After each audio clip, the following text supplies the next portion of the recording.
हमनी के संस्कृति, हमनी के संस्कार सदा रहे हमनी के साथ। भारत के महान ग्रंथ और काव्य सब के संपूर्ण संकलन सब्सक्राइब करें तिलक।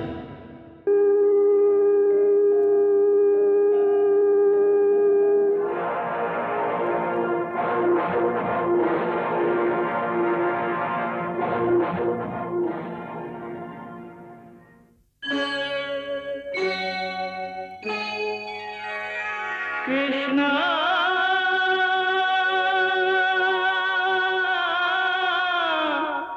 कृष्णा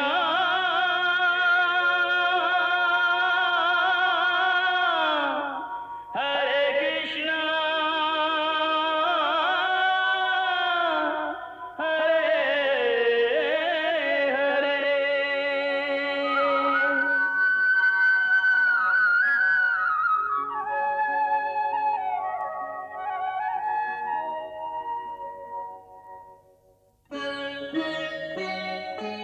सच्चिदानन्दरूपाय विश्वोत्पत्त्यादिहेतवे तापत्रयविनाशाय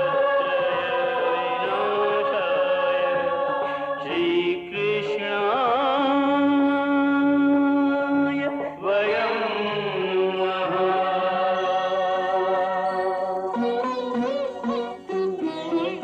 श्रीकृष्ण गोविंद हरे मुरारे, हे नाथ नारायण वासुदेव। हरे कृष्ण राधे राधे कृष्ण कृष्ण हरे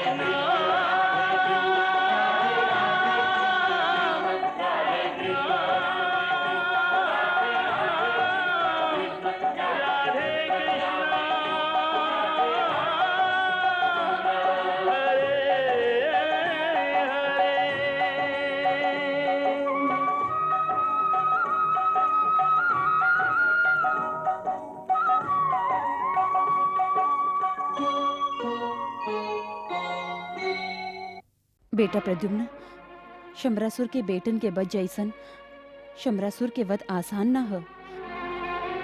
शम्रासुर दुराचारी ह, अधर्मी ह, अनाचारी ह, तब्बो ऊ एगो महान योद्धा ह। ऊ महापराक्रमी और शौर्यशाली ह। एही से ऊ देवता लोगन पर भी विजय प्राप्त कइले बा। काहे कि शम्रासुर के लगे कई शक्ति और अस्त्र त बाही, बाकी ओकरा लगे एगो अमोघ अस्त्र बा जेकर नाम ह मुदगर। मुदगर? बेटा प्रद्युम्न, अब हम लोग के देवी माता पार्वती के ही शरण में जाए के चाहिए। यह अस्त्र के हनन के कवच खुद देवी माता पार्वती ही हम लोग के दे सकत हई। हम लोग के उनके स्मरण करे के चाहिए। आव बेटा।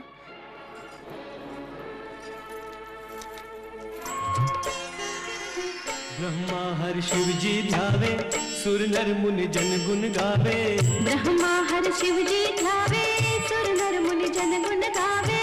मांगे भगति अनुपायनी, जय जय हे शैल सुजाता, जय जगदम्बे जगत्राता, जय वल्लभी जय गायत्री, जय देवी नमः नमः नारायणी।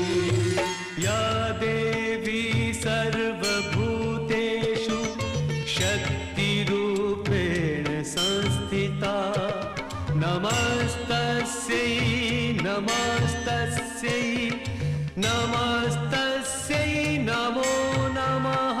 मंगलकरणी संकटहरणी प्रगटो, हे कल्याणी हे वरदानी प्रगटो, विजय स्वरूपिणी प्रगटो, शक्ति स्वरूपिणी प्रगटो, असुर जय प्रगटा, पार्वती प्रगटा।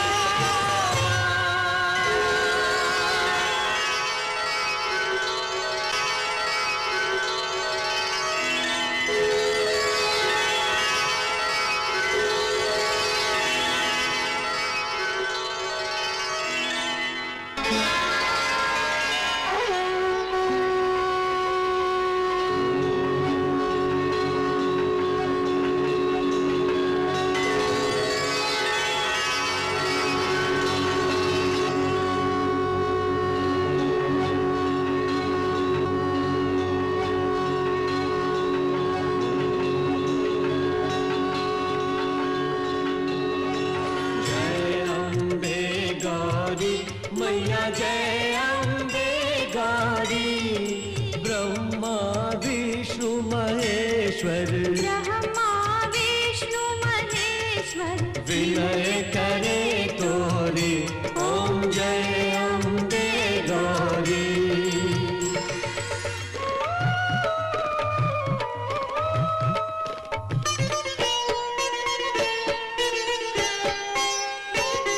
घट घट की तू जाने घट घट वास करे। मैया घट घट वास करे। उसकी आस न तोड़े उसकी आस न तोड़े। जो विश्वास करे। ओम जय अम्बे गौरी। जय अम्बे गौरी मैया जय अम्बे गौरी। ब्रह्मा विष्णु महेश्वर ब्रह्मा विष्णु महेश्वर विनय करे तोरे। ओम जय अम्बे गौरी।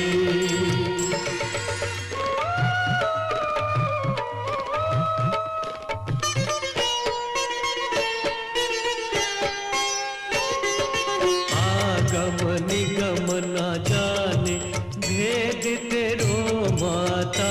कोई भेद तेरो माता।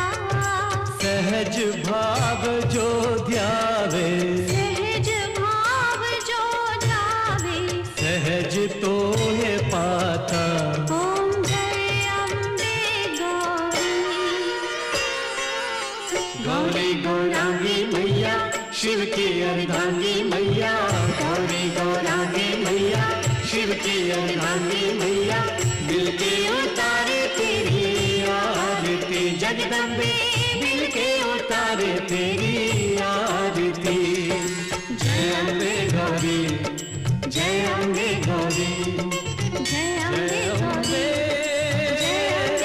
गौरी जय अम्बे गौरी। अवतारी मैया जय अम्बे अम्बे गौरी।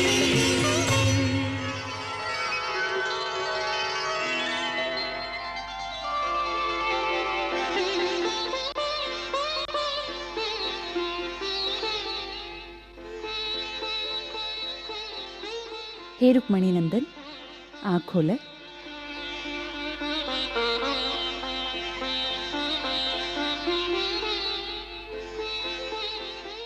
प्रणाम माई। विजयी होकर तोहार प्रार्थना से प्रसन्न होके हम तुमके दर्शन दिले हैं। अब तोहार सगरे मनोकामना पूरा हुई। बाकी माई शंबरासुर के संगे जे हमार महासंग्राम होखे वाला है ओ में हमार विजय कैसे हो सकेला? काहे कि आप ही था शंबरासुर के अपन तपस्या से निर्मित मुदगर वरदान में दिले हैं। हे प्रद्युम्न, हमार मुदगर कबो निष्फल न हो सकेला। बाकी जगत के कल्याण खातिर हम तुमके इष्ट वर प्रदान करत हई। अब तू शंबरासुर पर अवश्य विजय प्राप्त करबा। जब हमार वरदान के दुरुपयोग करत शंबरासुर तोहरा पर प्रहार करी, तब हमार मुदगर तोहार शरीर के परिक्रमा करके हमरा पास वापस लौट आई। आपके बहुत बहुत धन्यवाद माई, बहुत बहुत धन्यवाद।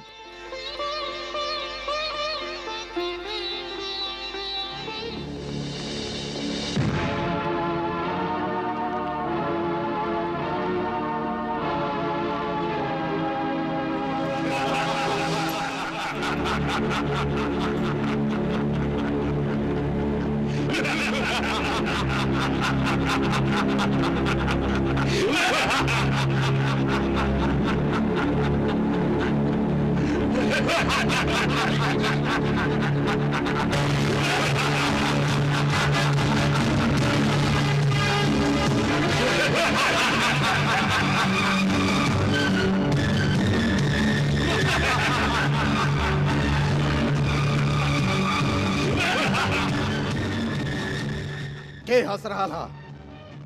के हजे हमार उपहास करे के साहस कर रहा हा। ये हम हंस रहल हई सम्रासुर। हाँ। हम के सामने काहे निखावत, कायरन के लेखा लुका के काहे हंसतारा।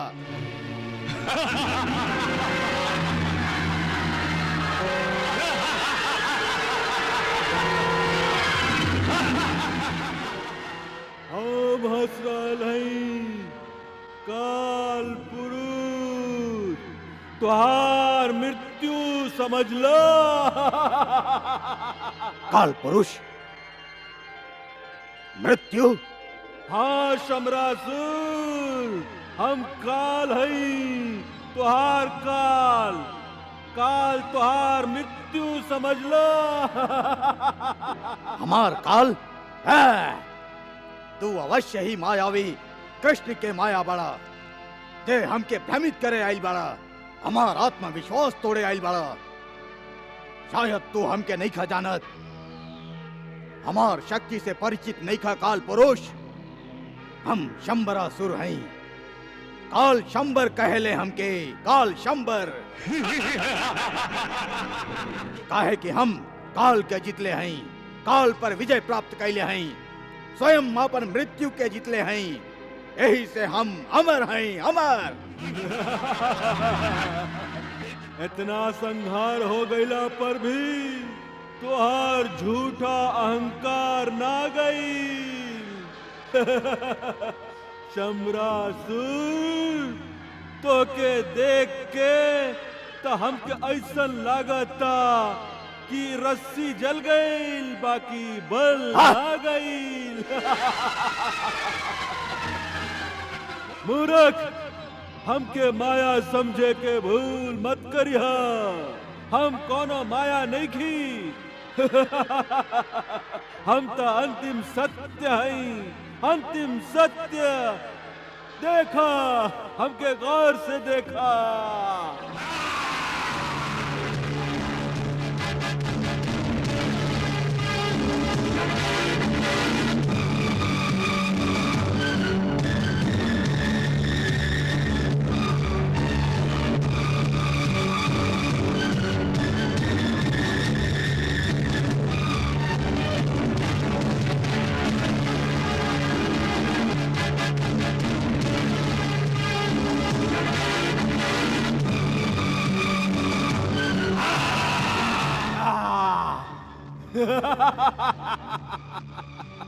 सम्रासुर, चुप काहे हो गईला? कहा का देखला तू? तो के अपन विनाश के सगरे चित्र नजर आ गईल ना? जो बेस से भइल हैं कि हमके विश्वास ना हो रहा है कि यदि तू सचमुच में काल पुरुष बड़ा तो ऐसे पहले काहे ना दिखाई देला, आज अचानक ही काहे? सम्रासुर, हम खाली उनका के ही दिखाई देली जिनका पास दिव्य दृष्टि होकेला, और का काल पुरुष, और जिनकर अंतिम समय आ जाला उनका भी दिखाई देली। मतलब जिनकर मृत्यु के समय समीप होखेला उहे हमके देख सकेलन। समझ गईला सम्रासुर?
का भइल स्वामी?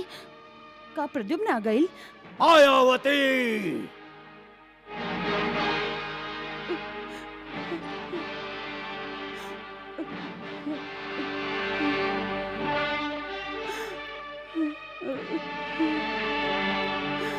मायावती, हम प्रद्युम्न के वध करब, अवश्य करब। तू निश्चिंत रहा मायावती, निश्चिंत रहा।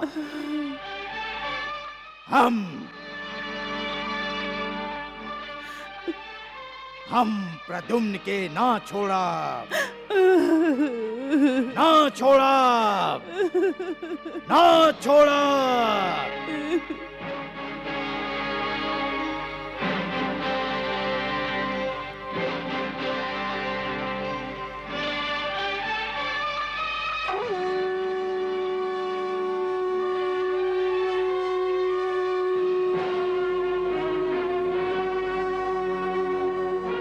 लागत आज अपन मृत्यु से मिले खातिर प्रद्युम्न बहुत उत्सुक हो रहा है।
ये शुभ संकेत हमके काहे मिल रहल है स्वामी?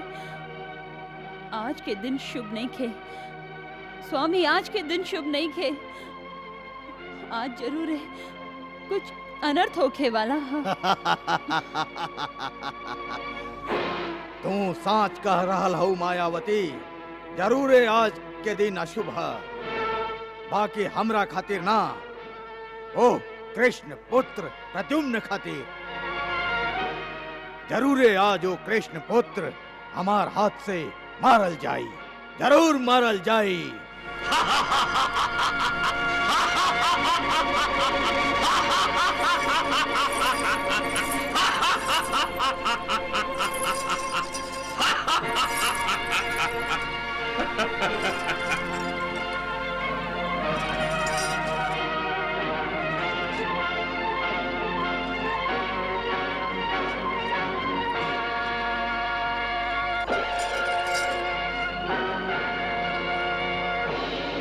हम युद्ध करे जा रहल हई। आरती के संगे संगे हम आपके चेहरा पर मुस्कुराहट देखल चाहत हई। आप हमके हंसत हंसत विदा करी। का बात है, आज आप हमके शुभकामना ना दे?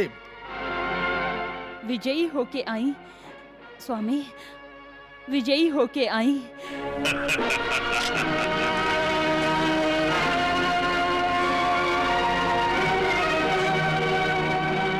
असुरेश्वर महाराज चंद्रासुर की जय। असुरेश्वर महाराज चंद्रासुर की जय।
प्रभु, हम्म।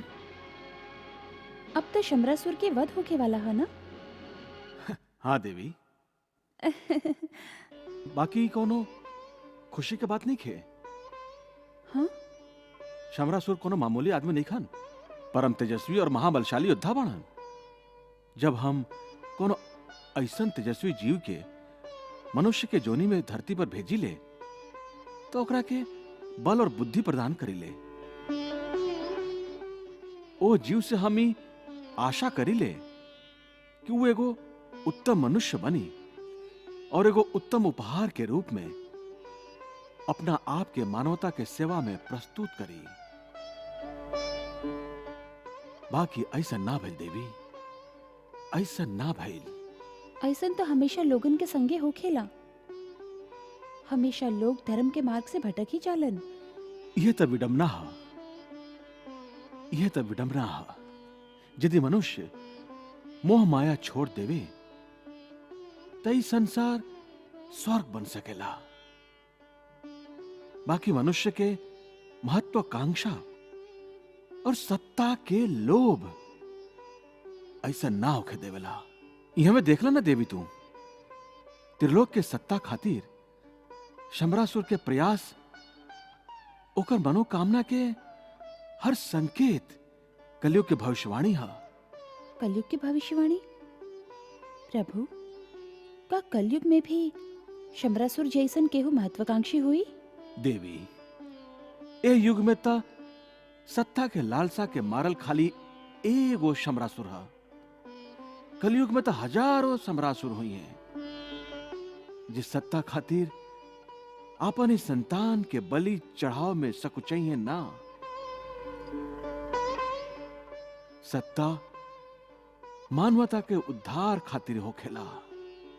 बाकी कलयुग में सत्ता के उद्देश्य खाली आपन उद्धार कैल हो जाए।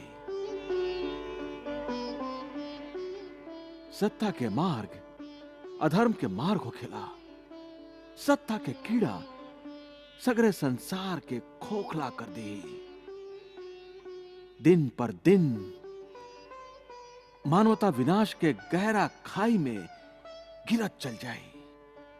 तो का विनाश के रास्ता पर बढ़े वाला मनुष्य के रोके के कौनो उपाय नहीं है प्रभु?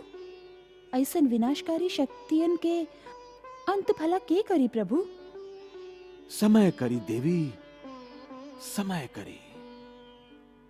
समय के न्याय से ना तो ऊ लोग वंचित रही हैं जिनका पर अत्याचार होखेला, और ना ऊ लोग समय के दंड से बच सकी हैं जे उनका पर अत्याचार करेलन।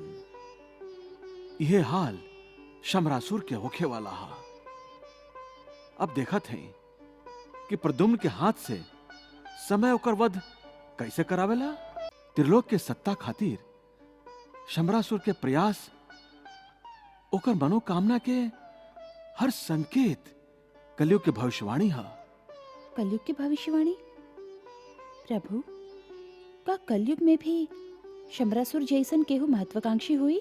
देवी, ए युग में त सत्ता के लालसा के मारल खाली एगो शमरासुर है। कलयुग में तो हजारों शमरासुर हुई हैं जिस सत्ता खातिर आपन ही संतान के बलि चढ़ाव में सकुचई ना। सत्ता मानवता के उद्धार खातिर होखेला।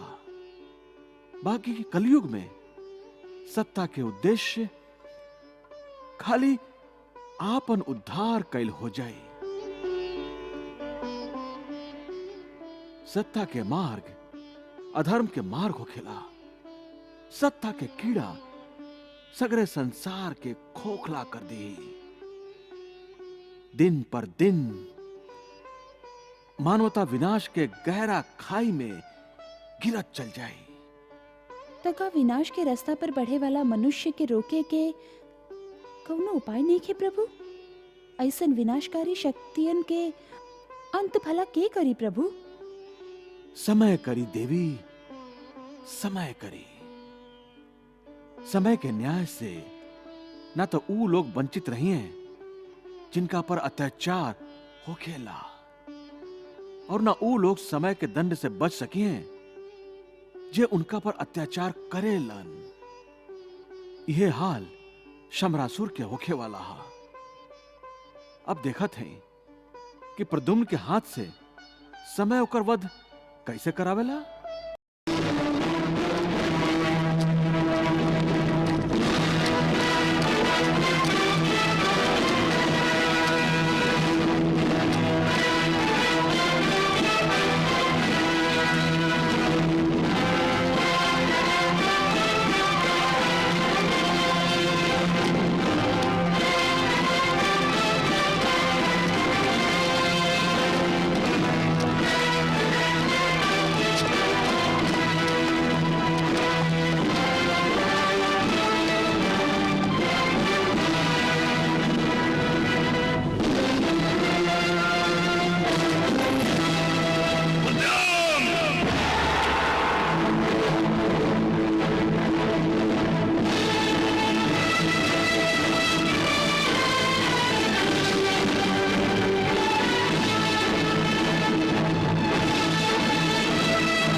हे शत्रुपुत्र, तुहार पिता हमार बेटा मायासुर के वध करके हमरा से दुश्मनी मोल ले रहन। अब तू भी हमार सगरे बेटा के वध करके दुश्मनी के कुंड में खून छिड़क ले बड़ा। यदि कृष्ण के इतने बेटा रहतन जितना कि हमार रहन तो हम सभे के हत्या कर देती। हे दैत्यराज, तोहरा जैसन पापी के मारे खातिर हम अकेले ही बहुत हैं। पहले हमार हत्या तक करके देखा। यदि हमरा में तो के बार बार जीवित करे के मायावी शक्ति होई तो हम तो के बार बार जीवित करके तुहार हत्या करती, जब तक हमार बेटन के हत्या के बदला पूरा ना हो जाए। बाकी हम विवश हैं। ऐसे हम तो के आपन अस्त्र से मारब और तुहार शरीर से बहे वाला खून से आपन बेटन के श्रद्धांजलि दे। तोहके अपन बेटन के वियोग के बहुत दुख है। हमरा से तुम्हारी दशा देखल नहीं जात दैत्यराज। यही से हम तोहके भी उन्हीं के पास नर्क में पहुंचा देते हैं। हाँ, आक्रमण!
प्रभु, शंबरासुर ऐसन कौन सा दिव्य अस्त्र के स्मरण कैलस जे शिवजी के संगे सगरे देवतागण भी चिंतित हो गए बाड़न?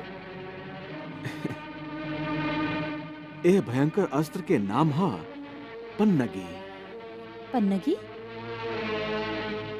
हाँ देवी, पन्नगी। ई अस्त्र महाभयंकर सांप के प्रभावी माया हा। बाकी शंबरासुरी मायावी अस्त्र कैसे प्राप्त कैलस? देवी, ई अस्त्र स्वयं शिवजी ही शंबरासुर के प्रदान के लिए हैं। अच्छा, एही से शिवजी शंबरासुर के अस्त्र के स्मरण कैला पर चिंतित हो गई हैं। बाकी अब प्रद्युम्न की रक्षा कैसे हुई? इस सर्प माया के एक ही अचूक उपाय है, गरुड़ माया। प्रद्युम्न यदि गरुड़ माया के स्मरण कैलन तो शंबरासुर के ई माया निश्चित ही विफल हो जाई। प्रभु, यदि कौनो विशाला सांप प्रद्युम्न के डस लिहलस त? प्रद्युम्न पर होकर कौनो प्रभाव ना पड़ी देवी, काहे कि स्वयं नाग देवता ही प्रद्युम्न के ई वरदान देले बाड़न कि ओह पर संसार के कौनो भी सांप, बिच्छू या विषैला जीव जंतु के विष के कौनो भी प्रभाव ना पड़ी। इससे शत्रु के अस्त्र प्रद्युम्न के बाल भी बांका ना कर सकी।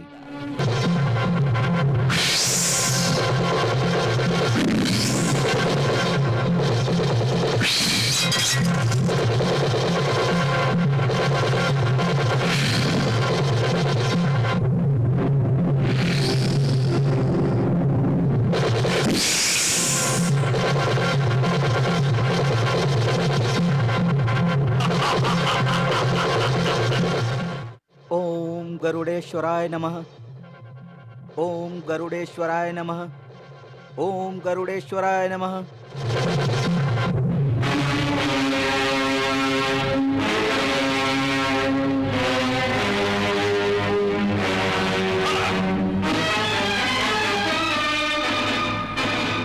देवी, प्रद्युम्न शंबरासुर के सही समय पर सही उत्तर देले हा। प्रद्युम्न अब गरुड़ माया के निर्माण कैले हा।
प्रभु, ये शमरासुर तो अधर्म से युद्ध लड़ रहा है।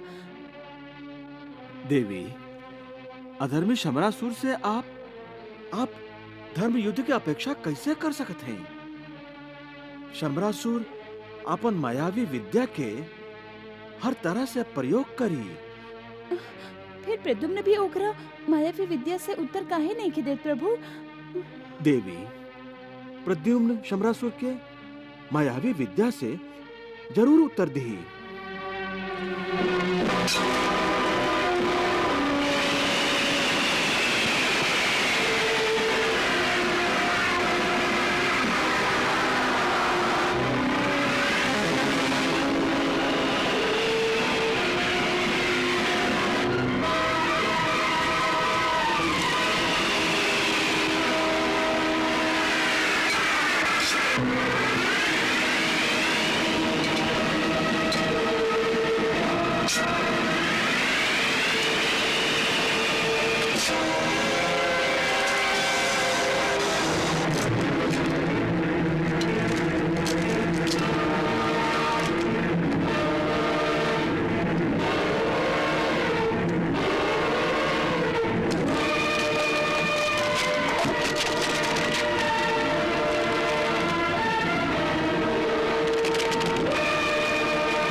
असुरेश्वर, जा और हमारे शत्रु के वध करा। जय आज्ञा महाराज।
के केहू ना बचा सकेला। तू हमार वध करे आयल रहा ना, अब तोहरे वध होई।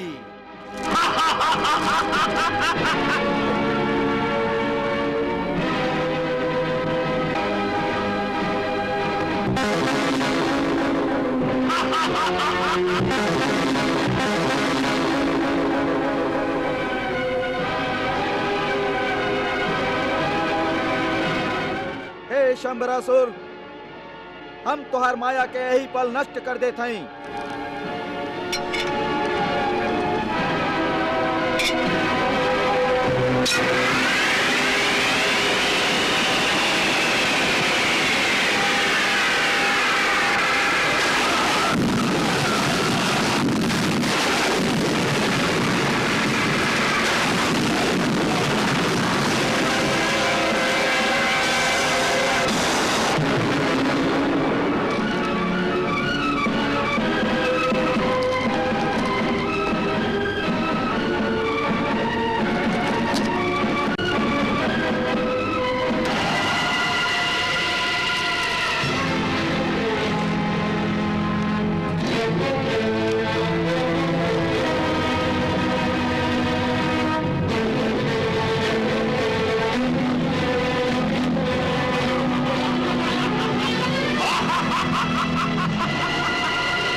असुर, हम तोहार सगरे माया नष्ट कर देले हैं। हम तो के भी मारे वाला हैं। अब तू मरे वाला बड़ा शंबर असुर, अब तू मरे वाला बड़ा। ना, तू हमार कोनो अनिष्ट ना कर सकेला। हाँ।